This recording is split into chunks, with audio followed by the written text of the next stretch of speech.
Hello, everyone. Welcome to the Defining You podcast. Today we have a special guest stopping by. Her name is Sandy Zamor Calixte. She's running for Suffolk County Sheriff in Massachusetts. Hi, Sandy. Hello, how are you? I am very well. How are you? Fine, thank you. It's a pleasure to be here today. So nice to have you. Welcome. Let's get right into it because I'm sure you have a very packed schedule this week doing your campaign. Why don't we start by you just briefly introducing yourself to the audience and give them some background about who you are as a person? Well, I am Sandy Zamor Calixte. I am your candidate for Suffolk County Sheriff. I am a mom of a BPS student. I am a wife, a public safety professional, an advocate for my community, and I reside in Mattapan. So that's a little bit about me. Yes. Wonderful. So you have decided that you're going to run for Suffolk County Sheriff. So I want to get people into hearing what that whole process was like for you. So let's get into what was your job life like before you started running for office, and what was it like when you break the news to your spouse and your daughter and then your family that you decided that you wanted to run? Were they very supportive? So first, what was that like? And then how did your family take the news that you decided you wanted to run? So what was that like? So before I opted to run for Suffolk County Sheriff, I had been at the Sheriff's Department for 16 years, working behind the scenes to make it more equitable, transparent, and community-centered. Mm-hmm. So deciding to run for sheriff was not an easy decision in so many ways. Mm-hmm. And I'll start with my family because the first person I had to speak to is my husband. He's fully aware of the time and the commitment that goes into campaigning. Right. He has seen me volunteer and volunteer hours and hours upon days to other campaigns. Mm-hmm. So imagine what it's like for the candidate. Right. So I had that conversation with him. And then I had that conversation with my sisters because they are my support network. Mm-hmm. And they know once I decided to become a candidate, it wasn't me becoming a candidate, it was us becoming candidates. The whole family of it. So I spoke to them and then I spoke to mom and dad. I had to make sure that I had that support in place for my daughter. Yes. She's 11 years old. She is on the spectrum. But she is my lifeline. She brings me a lot of joy, and I need to make sure she was going to be in a good place and things were in place for her. Want to give her a shout out? Because I'm sure she's going to watch this video. A shout out to my daughter, Layla Calixte, my pride and joy, my backbone, my biggest cheerleader. She says, "Mommy, you're all over Google. You're on YouTube." And she said, "Mommy, I went on your website so I can volunteer. Am I old enough to make phone calls and to stand out to go to events?" And she's so proud. Nice. And it brings me joy knowing that she's following my campaign on her own in her own time. Nice. So is your family supportive? I would imagine because you're running. This is not Sandy. This is our campaign.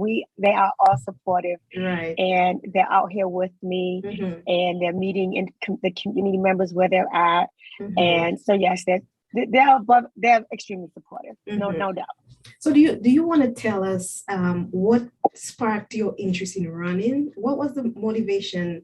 And you've been in the department for 16 years, like you said, Sandy. Why are you running now?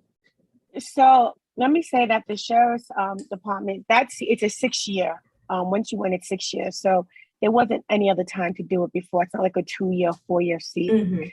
But when you're behind the scenes, continually making suggestions about, suggestions about solutions, and they're not being received, you have to reach the point where you make a decision. Do you walk away about something of people you're passionate about? Or do you decide to put yourself in a position where you're no longer advocating or giving suggestions, but you want to be able to implement solutions? Yes. And so I decided to do that. And I had some conversations with some other political people that I know. One of my mentors, Marie St. Fleur, and Matt O'Malley. Those are the two He's a previous city council. Marie, as we know, is a previous state Yes. representative. I had Mhm. conversations with them and asked them what they thought this journey would be, and they were Mhm. extremely supportive. But the tough part was making that phone call to Sheriff Tompkins Mm. the morning of my announcement, and equally important, making that phone call to the previous Sheriff Cabral, Andrea Cabral. She's the one that brought me to the Sheriff's Department. Okay. I had the privilege of working underneath her administration, Mhm. and I wanted to give her that respect and let her know that I was running for the seat. Mhm. I'm thankful for the way that she received it, and she said I have the right to run for the seat. It's not owed to anyone. That seat I like should that. be. Well, because some people do believe that maybe I should have waited or kept wishing that he would implement some of the things that I was bringing to his attention. And no one's owed a seat. And it's not about him. It's not about me. It's about who's going to deliver the services for the population, for the community, and for the betterment of the Suffolk County Sheriff's Department. Look at that passion that's coming out, Sandy. I can't wait to see you on the trail. So, you said you reach out to some of your political colleagues, Marie St. Fleur, and you also talked, one of the things you talk about while you are speaking, you talk about being a Haitian immigrant, and Marie St. Fleur is also of that same background. Do you want to talk about that? And was she like an inspiration to you as well? So Marie St. Fleur for me is always, you ever talk about when you always go home when something goes wrong or you need a Right. place, you go home? Yes. Going home, Marie St. Fleur is going home for me. And it was interesting because I said to her, I said, I'm coming home. We need to talk. And so we had this conversation the beginning of COVID on her porch, outside, mask on. This is where people were getting vaccinated. Right. And we had a conversation about my passion for corrections Mhm. and what I wanted to see implemented and how we could better work with the population in the community. And that's it. Marie's going home, and she's a force, and Mhm. she's that person that would tell you she's authentic. She would tell you yes or no if she thinks you can be successful at something, or like, what are you, out of your mind? Mhm. So I value her opinion. I value what she brings to the table. Mhm. And what does having that same Haitian heritage mean to you? You're speaking to someone who probably will maybe understand you even more than someone else in that same arena. Well, Marie understands in so many different intersects. We talk about being a woman. We talk about being a Black woman. We talk about being a daughter of immigrants. We talk about language barriers. We talk about the fact that when we're talking about law enforcement, we're talking about how our people view law enforcement because of our upbringing in Haiti. Yes. So we have all these different commonalities, and we talk about how we speak to our population. But I have to say, once I announced the Haitian community, the outreach has been phenomenal. It has been beautiful. I didn't even realize until after I announced that I'm slated to be the first Haitian American sheriff in the country. Oh, wow. So that was brought to my attention. Yes. Right. So if you win, you would be making history as well. Not the first woman to would have held that seat, but also the first Haitian woman. And I think that means a lot because we have young Black and brown boys and girls. We need to see people like us and to say, you know what? I can see myself through person A or person B. And I think it's important, that point you just make, I think it's really important for us to have, to get to a place one day where we are not saying, I am the first. In fact, I do have to say that I would not be slated to be the first woman sheriff. That was Andrea Cabral at the Suffolk County Sheriff's Department. And I had the privilege to work underneath her administration. And I guess that also, working with her also probably gave you that inspiration to also think, you know, it's possible because it's been done before. So now that you have decided to run, talk about that process of running for Suffolk County Sheriff. What's that like for you right now? Well, it's dedication, a lot of work, a lot of communication, a lot of talking to people why I'm doing this. People understanding that although we do have a Black person in that seat right now, our visions, our paths are different. Just because we're the same skin complexion doesn't mean we have the same vision. Right. And any people to understand that. Some people do believe that, Black people shouldn't go against each other, which I do not believe, I do not support. Yet again, some people think I should have waited until it was passed down to me, which I find extremely interesting. Um, I'm not one to sit there and wait for anyone to pass anything down to me, especially when we're talking about an underserved population that are not getting the services that they need. There's so Yes. much more we can do that I Mhm. will do. And I talk about addressing the systemic barriers that make it harder for individuals after they've served their time to reintegrate back into the community. And it's real. And we Mhm. have to address them. Equally important, we have to address individuals that aren't even giving a first chance. We keep talking about second chances, but let's also have those conversations about Mhm. individuals that are not given the first chance. And that's why many of them are ending up at the Suffolk County Sheriff's Department. So let's talk about the current sheriff, Steve Tompkins. You are running against your former boss, and you And I talk am. about having that conversation with him. How did that go for both of you? I called him the morning of, and again, it wasn't easy. And I said to him that I will be announcing my candidacy for Suffolk County Sheriff. I have a different vision. I have a different style of leadership that I'd like to bring to the department. Mhm. And I plan on running a positive campaign. I plan on meeting the community and voters where they're at. I Mhm. plan on just explaining my platform and why I'm doing this. I'm not Mhm. going to make this about him. And Right. I'm not going to make it about me. I'm going to make it about the services that are needed for those Mhm. that are in our care and their Yeah. families and the employees at the Suffolk County Sheriff's Department. And I wished him well, and I would see him on the campaign trail. So what was his response? Okay. Okay, I think that explains it. I won't push you to go there. So because you said you're running a positive campaign, and this show is also about uplifting and just bringing positive energy and encouraging people as well. So now that you're running, what kind of advice do you have for others who are looking at you and saying they may want to become involved in public office and run one day? Now that you are running, can you share some of that advice to those So who I are have thinking of that? So if you're passionate about something, I'm going to say do it. I have never been one to be front and center. I've never been one to want a microphone in front of me. I've always been that person behind the scenes and watching things come into play. And that was my satisfaction, just walking away, not even celebrating the fact that it was a success. I didn't need to go to the party. I didn't want to do that. But because I'm so passionate about corrections in my community, I felt as though this was something that I needed to do. Mhm. So I took it upon myself to come out of my comfort zone. 48 years old and I'm coming out of my comfort zone. So it was not easy. I was literally throwing up before my announcement because that was my nerves and my anxiety that I didn't even Mhm. realize that I had. So I say to anyone, if you're passionate about something and it's that important to you, do it. And remember to stay your true, authentic self on your Mm. journey.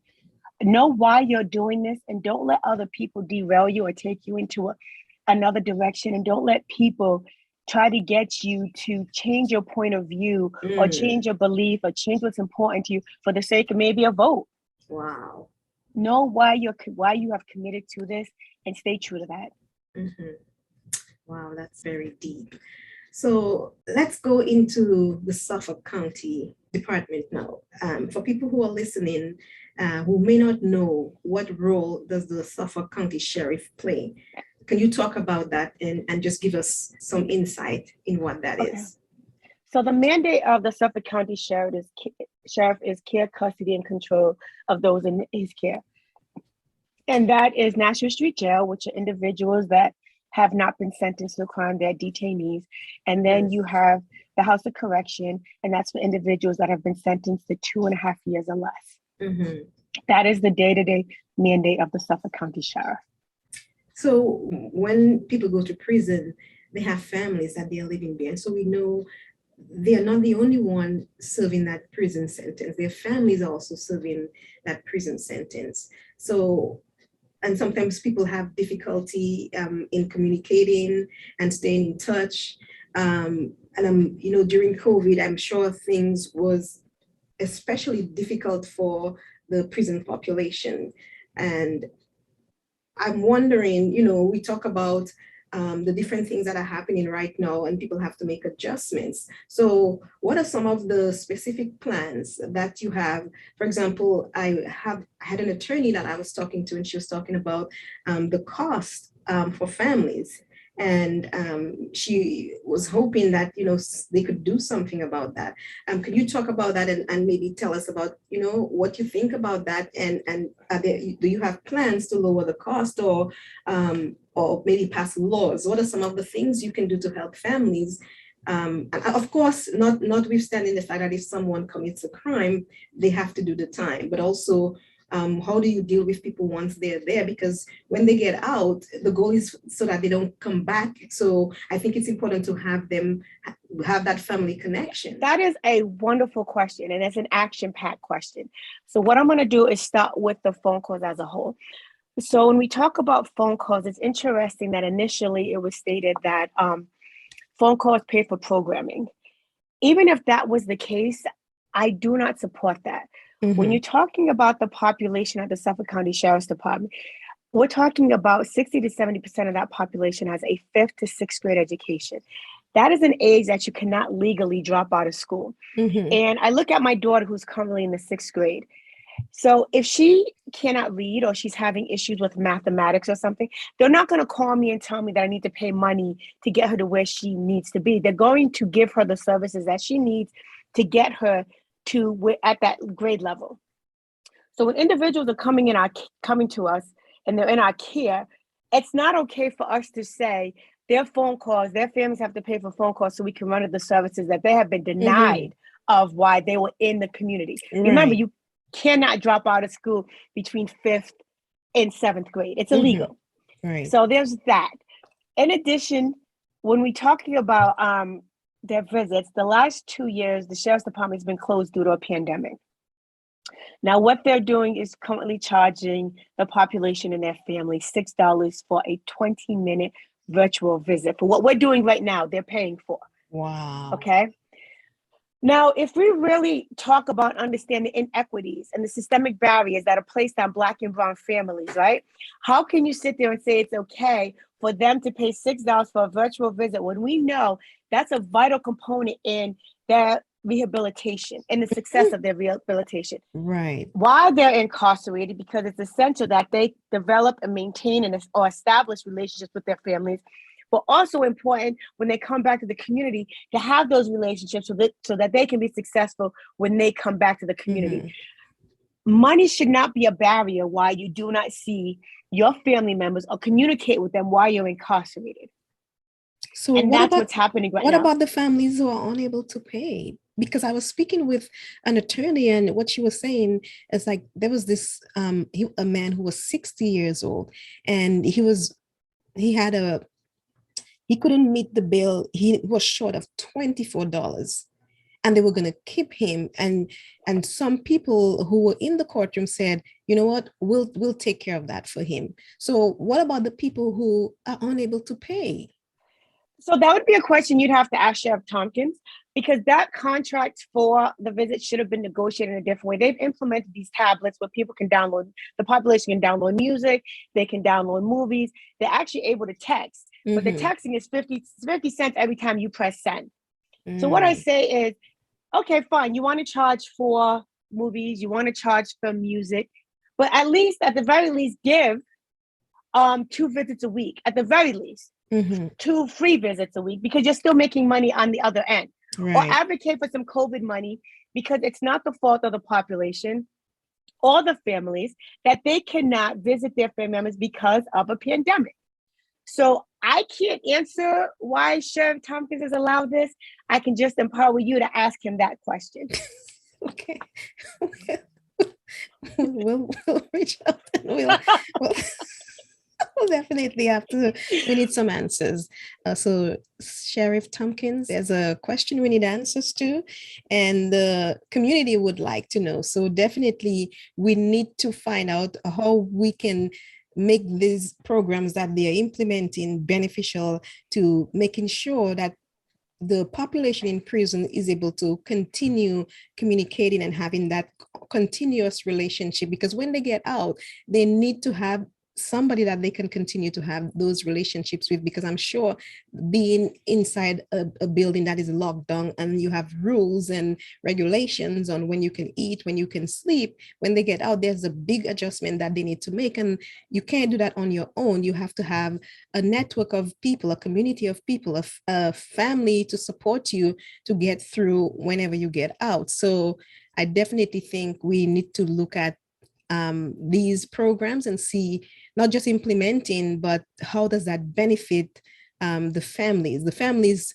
didn't do anything, and they should not be punished while their family member is incarcerated. So we're talking about that. And so I also want, if these are some of the things that you disagree with, how will your vision be different from the one you just left, and how do you plan to govern differently? Because you sound like you have some disagreement with what's happening right now. I do, and there are a lot of things that I'm going to do differently, that I will do differently. First and foremost, I cannot take that away from the current administration. They do have a lot of programs, but what they're not doing is assessing those programs to see if they're really working. We need to make sure the programs that are in place are measurable programs so we can determine if they're working or not. So that's first and foremost. We also need to implement some evidence-based training in our facility for the officers, implicit, explicit bias training. We know that's measurable. Training, we know that works, so that although we do not arrest, although we do not sentence, we have an underserved population of individuals that they're underneath our care and custody. So we need to make sure that individuals are aware of their biases. So I would look at implementing that. And we also need to put together an advisory board that's comprised of the private sector, education, mental health, faith-based, an individual that was incarcerated, and a family member that had someone incarcerated. So we can all talk in unison of what we need to put together so that individuals in the type of program can come back to the community and be successful. Make no mistakes, I do not believe this is something that one individual can do. And this is why I talk about doing this in unison, doing this with professionals that know what's important and what is successful for the population and the community, and also for the officers and the employees of the Suffolk County Sheriff's Department that are rendering these services. This is a joint effort. This is a we thing. To be successful, we need to do this together. And the person that's going to be in that position needs to listen, needs to listen to the experts and understand there are people that can teach me and teach other individuals how we can best orchestrate and implement programming at the Suffolk County Sheriff's Department so individuals come back successfully. So go ahead. No, and I was going to say, and that goes to when I talk about my proposal for mass and cast. The sheriff had a proposal that I did not support. I had said, listen, we are law enforcement. That is our specialty. We do have a space that we could rent or lease. Our officers are not trained in that capacity. We are also, like the rest of this country, suffering from a national shortage. Our academy has gone from 14 weeks to 8 weeks due to shortage. Furthermore, we did not even have all the mental health officials that we needed to render the service for the population that we were serving. So I said, let the Department of Mental Health or Public Health lead with the day-to-day services so individuals will get the services that they need so they can come back to the community and be successful. And that was not received. So therefore, we can't really have the space that's not being utilized. Meanwhile, individuals are still outside on mass and cast, and they're not getting services that they should be getting so that they can be successful. What is, for those who are listening that do not know, can you just give us a brief background on what is mass and cast? Mass and cast is the area of Mass, Running Cast Boulevard and Mass Ave, where there has been hundreds of individuals that are suffering from the opioid epidemic. It is a crisis. It's a public health crisis, a mental health crisis. There are individuals that need services. They need wraparound services, and the Sheriff's Department is not qualified or trained to render those services. So we do have a space of Building 8 where individuals, we can look at the building because it's not even currently it's not in a place where it's able to render those services. We do not have the doors locked behind individuals. There are not suicide prevention beds in the location. So it need to be someone would need to turn it into an area where it can give the type of services needed and give the type of environment that's needed for rehabilitation. It is not there yet. There would need to be some type of reconstruction of the building so that it can actually render those services properly. But it's not the sheriff's department. We're just not trained to do it. And that's the truth. What are the most important issues that you are running on, that you are passionate about, that you think the department is needed in the department? What's your platform? What are you running on? I'm running on transparency, accountability, integrity, professionalism. And I can break that down to you. Currently, there is a mistrust between the sheriff's department and the community. We need to fix that relationship, okay? We also need to make sure we're giving programming that is actually going to be successful for individuals when they come back to the community. Mm-hmm. We also need to make sure we are hiring qualified staff that can render the services so individuals are successful.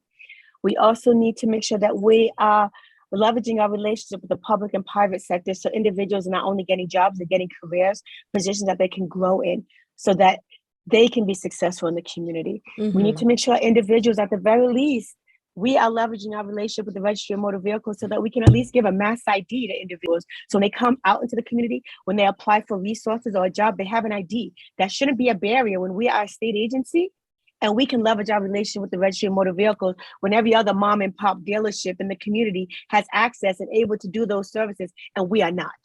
So these are conversations and things that we need to be passionate and committed about doing so individuals can have a better chance of being successful when they come back to the community. When you talk about an ID, can you talk about the significance of having an ID? To some people, they may not understand at all. Anybody can get an ID. Why is that so important? When individuals leave, it's a process getting over to the Registry of Motor Vehicles. You need money, you need access. So if we're able to give individuals what they need so they can apply for resources, and that's not a barrier, we should be doing that. Mm-hmm. We currently have relationships and contracts, although with Boston Police Department, the U.S. Marshals, the FBI. This is not part of our mandate. So why are we not also having relationships on the other end? So when individuals leave, we can make sure they have what they need so they can be successful. Right. We should be doing both. If we're a part of that and that's not our mandate, we should also be part of it on the other end so that we can make sure individuals are successful when they come back to the community. So we can do it and we should do it. Mm-hmm. What are your plans to address the mental issue of the prison population? Because some of the things that I'm hearing is like sometimes when people have been prescribed medications by their healthcare provider, when they go to prison, all they're given is the very basic medication. And I want to know, you've been in that department for 16 years. What are you going to do to help the prison population to get the kind of care that they need? Because to me, if somebody is prescribed a particular dose of medication and then they go to prison and they're just getting the basic, how does that help that individual? So I do have to say, when individuals come in, there's a classification process. They come in, we ask them a series of questions. If they've been there before, we're able to see that. But we can't just give someone medication because they say it. There needs to be documentation. Mm-hmm. And there is a process where they will see the doctor. And if there's medication that they need, we will resume that medication. Mm-hmm. But it can't be for someone just come and say, well, I take X, Y, and Z. We have to make sure we evaluate that individual, and then we will resume the medication that's needed. So if an individual is not coming from another facility, that we have that information. We have to make sure we're doing our due diligence to make sure it's actually what they needed and it's prescribed. So sometimes we have to start all over again and sometimes we don't. Mm-hmm. But we will render the care that's needed. Okay, because I'm hearing that that's not the case. I had conversation with people that I said I was going to speak with you, and those are some of the questions I'm asking, questions that people are asking because they have clients, and those are some of the things that they're experiencing. I really would like to see people are in prisons, they're paying for the price, but we also have to take care of the human aspect as well and treat people like they should be treated even if they're in prison. I'm not saying the kind of care should be the same like if you were out and you were free and you were doing as you wish, but I think those basic things are important in helping people to, when they get out, so that they can live, they can live just like normal people. and get the kind of treatment that they need. Now, I've seen a lot in the news with disparity in sentencing. What is your experience? What has your experience been? For example, what type of population is most likely to be detained in pretrial detention? They look like us. I mean, we know that.